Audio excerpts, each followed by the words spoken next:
Step 9, medication. Taking prescribed medication may be very, very scary. I know it was for me. But in my case, it's absolutely necessary at this point in time. It's not for everyone, and it's not the end-all, be-all like so many people think.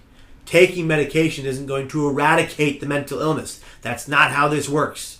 But for people like me, with moderate to severe psychosis, going back and forth from one area to the other, and a very serious mental illness that I've lived with for now 17 years, medication is pertinent to my absolute survival.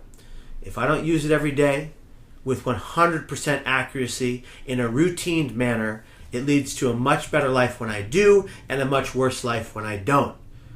If I want to battle this mental illness, they're a part of my routine, and I'm okay with that, because it helps to keep me well. I do the following when taking my medication. As I described, I take it with 100% accuracy. That means the same level every day that I am prescribed. I take it at the same time every day, within a 2-hour period. If I feel that it's affecting me in a negative way, I alert my doctors immediately and tell my family and my peer support network around me. And then I schedule an appointment with my therapist and my psychiatrist so that we can fix this issue. It's very important to be your own mental health advocate if you suffer mentally. If your voice is not being heard, then how can things change? If you're not telling your doctors and your family and your loved ones what's really going on inside, then how can you get better? Medications help some people. They don't help all people.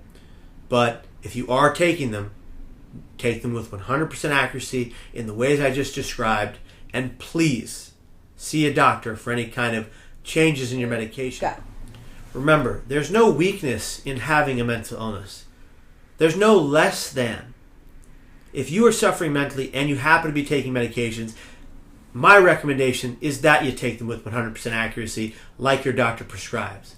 And we talked about this in step 8, and we're going to talk about it here again.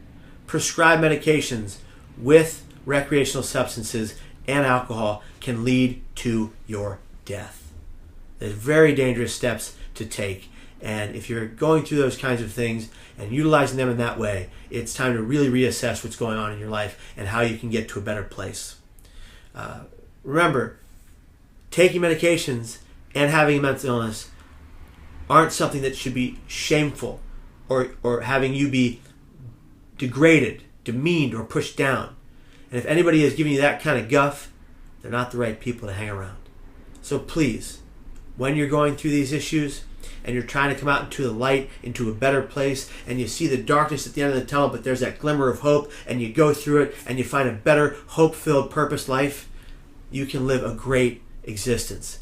But please, think about these last things we talked about in step 8 and now 9, and get on the road to real wellness.